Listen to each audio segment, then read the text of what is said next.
Bakit ako pumalpak sa isang negosyo ko? Alam mo, ang isi-share ko sa inyo yung mga lessons na sobrang parang feeling ko ginto. Kasi ang mahal ng bayad ko.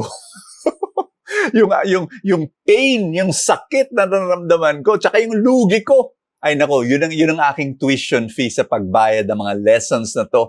And alam ko, it will bless your life.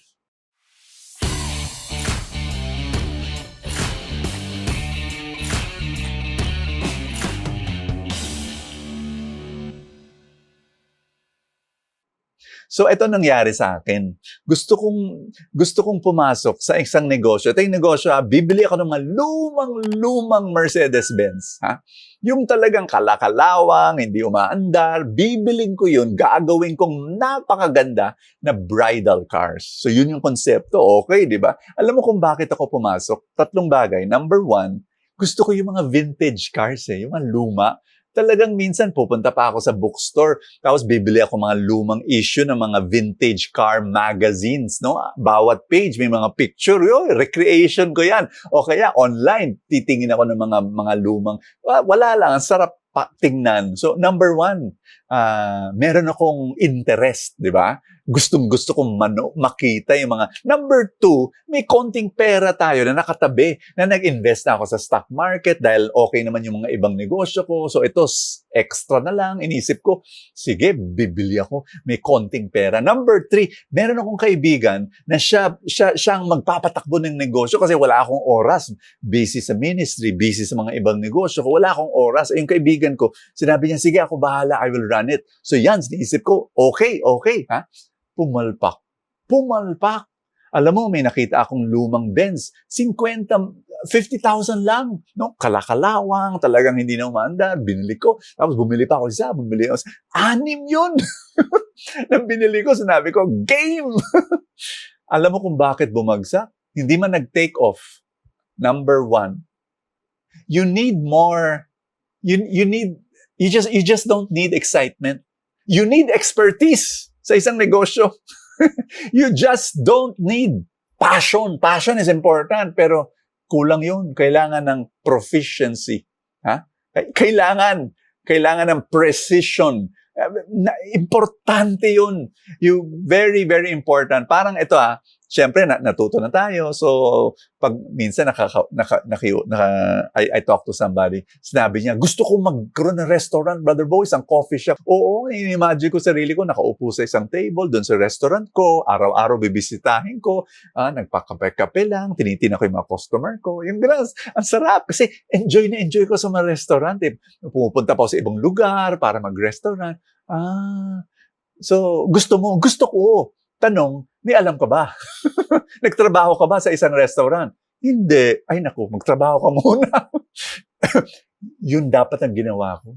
Pumunta ako sa isang tao na may bridal car business, no? Nakialam, no? Sana na siguro nag-research, tinanong yung isang tao na, paano ba yung bulok na kotse gagawin mong napakaganda? Mahal ba yan? Madali ba yan? Hindi ako nag-research. Ayan, bumagsak.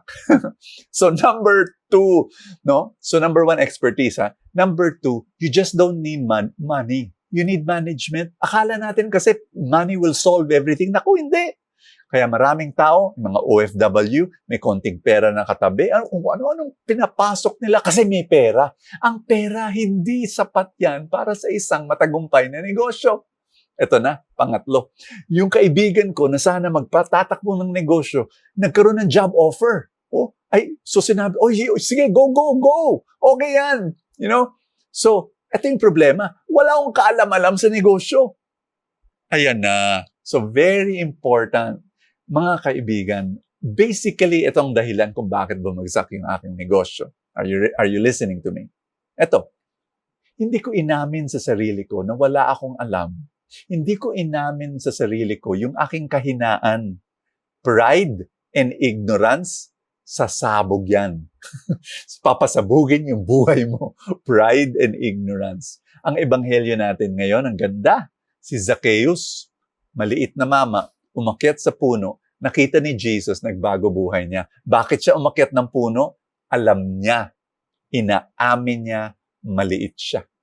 Kailangan ganun eh. Kailangan aminin mo na maliit. Spiritually, he was short also because tax collector siya eh. Magkasalanan siya. So, yung point na kailangan aminin mo yung kahinaan mo para humingi ka ng tulong. Dasal tayo. Sa ngalan ng Ama at ng Anak ng Espiritu Santo. Amen. Panginoon, inaamin namin. Inaamin ko na kailangan kita. Inaamin ko ang aking kahinaan. Maliit ako, Panginoon. Kailangan ako umakyat sa puno. At kailangan kong humingi ng tulong sa isa pang puno, ang krus, ang iyong krus. Humingi ng kaligtasan. Panginoong Hesukristo, tinatanggap kita. Tinatanggap kita at iyong kaligtasan. Sa pangalan ni Kristo Jesus. Amen and Amen. Yay! In the name of the Father, and of the Son, and of the Holy Spirit. Amen. Maraming salamat. Kung gusto mo maging full-time supporter to support this mission, at Facebook ang gamit mo, click the link that says support now sa ilalim ng video. Kung YouTube naman at computer ang gamit mo, click the button join. At magiging full-time supporter ka, and I will be able to send you full-time Saturday and Sunday. Maraming salamat. God bless you, and I will see you tomorrow.